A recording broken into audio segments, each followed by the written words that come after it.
Hello student, this is second video of chapter pressure and force and pressure.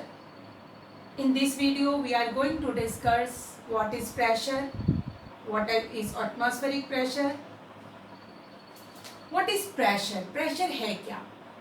Pressure is a force acting on a unit area. किसी unit area में किसी area में जो force acting होता है वो उसको कहते हैं हम pressure. It is denoted by P. P से हम प्रेशर को दिखाते हैं and its unit is SI unit is pascal. इसकी एसआई यूनिट है पास्कल. पास्कल फ्रेंच साइंटिस्ट थे, उनके नाम को उनको सम्मानित करने के लिए इसको नाम दिया गया, इसकी यूनिट बनाई गई pascal. P equal to F upon A, ये इसका फॉर्मूला है. P pressure, F force and A is area of contact surface. ठीक है, फोर्स की यूनिट है, unit of force is newton and unit of area is taken in metre square. Area की unit को हम मीटर स्क्वायर में लेते हैं. तो प्रेशर की यूनिट या तो क्या हो गई न्यूटन पर मीटर स्क्वायर, लेकिन हमने इसकी एसआई यूनिट क्या है पास्कल है, जिसे हम PA से डिनोट करते हैं. अब प्रेशर का इसको हम इस तरीके से समझ सकते हैं कि आपके पास एक कील है और उसे हमें किसी जगह पे किसी वॉल पे ठोकना है. ठीक है, उसको लगाना है. तो हम क्या करते हैं, उसकी पॉइंटेड साइड को दीवार पे लगाते हैं और उसको हैमर से पुश करते हैं, वो अंदर एंटर हो जाती है. ठीक है, दीवार के अंदर चली जाती है. यदि हम उसको उल्टा करते हैं, ठीक है, उसकी हेड वाली साइड को हम दीवार पर लगाने की कोशिश करो और हैमर से उसे ठोके तो वो अंदर नहीं जाएगी. ये क्या बताता है कि जितनी एरिया पॉइंट ऑफ कांटेक्ट जितना कम होगा, क्योंकि पॉइंटेड वो है, ठीक है ना, नेल कैसी है पॉइंटेड है, तो जितना पतला होगा इसका मतलब जितना पॉइंट ऑफ कांटेक्ट का एरिया कम होगा उतना ज़्यादा प्रेशर लगेगा. ठीक है ना, और जितना ज़्यादा होगा उतना कम प्रेशर लगेगा. अब डेली लाइफ में हम इसको बहुत जगह इस प्रेशर को हम लोग यूज़ करते हैं. बहुत लाइफ में बहुत सारी एप्लीकेशंस हैं जहां हम इसको प्रेशर वाले को प्रिंसिपल को यूज़ करते हैं. फॉर एग्जाम्पल, जैसे कि आपके स्कूल बैग की जो स्ट्रिप होती है वो चौड़ी होती है. अगर वो स्ट्रिप बहुत अच्छी चौड़ी होगी तो क्या होगा, प्रेशर कम हो जाएगा, क्योंकि स्ट्रिप जो है चौड़ी है इसका मतलब एरिया ज़्यादा है.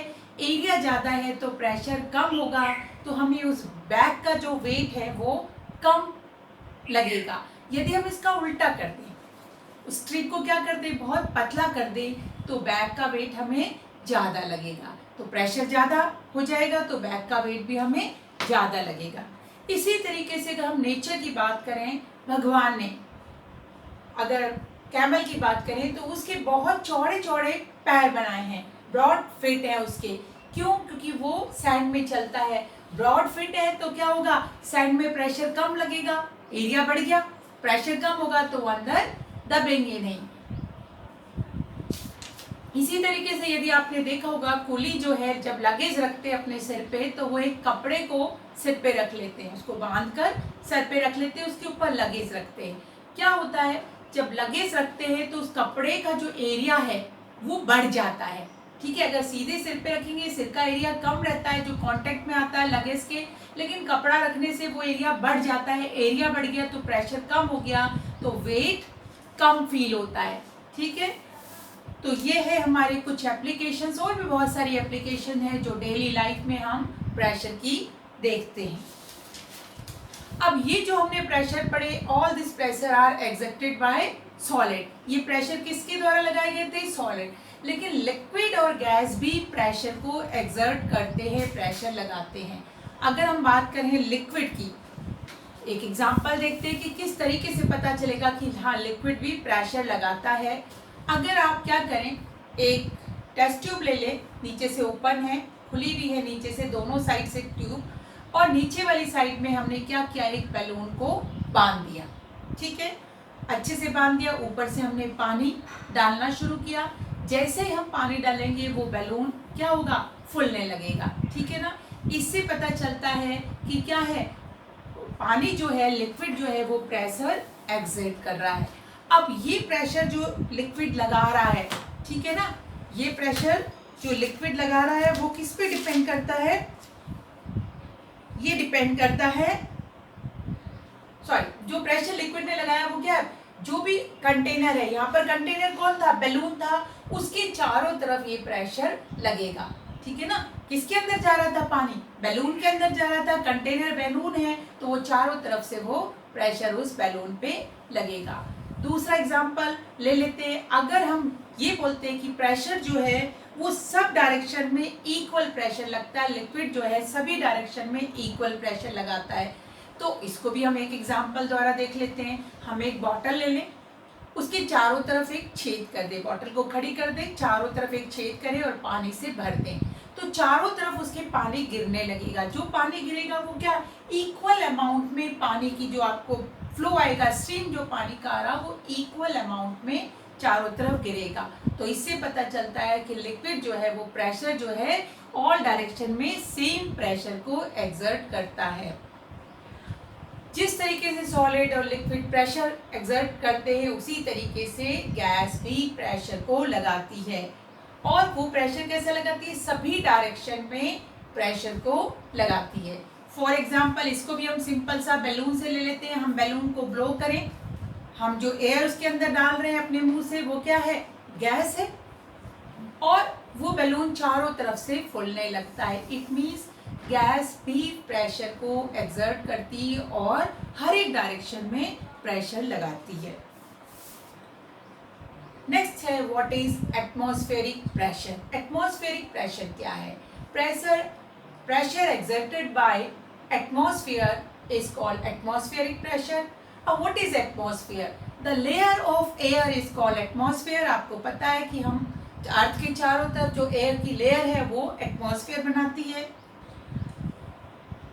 एटमॉस्फेरिक प्रेशर जो है उसको हम मेजर करते हैं बैरोमीटर से। किससे मेजर करते हैं, बैरोमीटर से मेजर करते हैं, और हमारे बहुत ज़्यादा एप्लीकेशंस में बहुत ज़्यादा जगह पे हम एटमॉस्फेरिक प्रेशर को काम में लेते हैं। एक चीज़ ध्यान रखिएगा, हमारी बॉडी के ऊपर भी हमेशा एक एटमॉस्फेयर प्रेशर क्रिएट होता रहता है, लेकिन उस प्रेशर को हम फील नहीं कर पाते। क्यों, क्योंकि हमारी इंटरनल बॉडी जो कि किससे बनी है, सेल से बनी है, वो भी हमेशा एक प्रेशर बाहर की तरफ एक्सर्ट करती रहती है, क्योंकि इंटरनल बॉडी के अंदर फ्लूइड है, फ्लूइड मीन्स गैस है, लिक्विड है, तो वो हमेशा क्या करती है, बाहर की तरफ एक प्रेशर लगाती है, और एटमॉस्फेयर हमारी बॉडी के अंदर की तरफ एक प्रेशर लगा रहा है, तो दोनों प्रेशर एक दूसरे को क्या कर दे रहे, न्यूट्रलाइज कर दे रहे, और हमें पता नहीं चल रहा कि हमारी बॉडी के ऊपर हमेशा एक प्रेशर लगा रहता है। कभी कभी हम लोग जब कोई आदमी प्लेन से, जहाँ प्लेन एरिया में रहता है, वहाँ से माउंटेन की तरफ जाता है, तो कई बार ऐसा होता है कि उसकी नाक से ब्लीडिंग शुरू हो जाती है। इसका कारण है कि जैसे जैसे हम हाइट में बढ़ते हैं एटमॉस्फेरिक प्रेशर कम होने लगता है, ठीक है, बॉडी के अंदर प्रेशर ज़्यादा है और बाहर का एटमॉस्फेयर का प्रेशर कम हो रहा है, तो क्या होगा, हमारी बॉडी बाहर की तरफ प्रेशर एक्सर्ट करेगी, जिसकी वजह से क्या होगा, हमारी नाक से ब्लीडिंग शुरू हो जाती है। डेली लाइफ में भी हम एटमॉस्फेरिक प्रेशर के बहुत ज़्यादा यूजेस देखते हैं।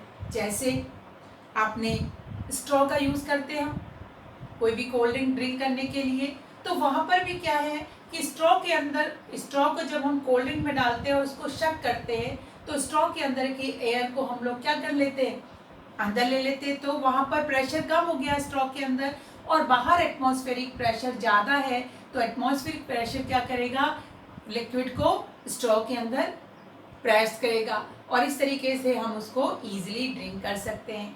आपका वैक्यूम क्लीनर इसी प्रिंसिपल पे काम करता है। इसी तरीके से मेडिसिन ड्रॉपर भी सेम इसी प्रिंसिपल पे काम करता है। बहुत सारी चीज़ें हैं जो एटमॉस्फेरिक प्रेशर के प्रिंसिपल पे काम करती है।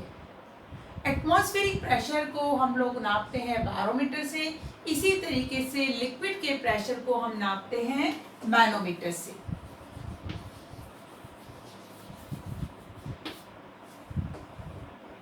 तो this is the end of this chapter.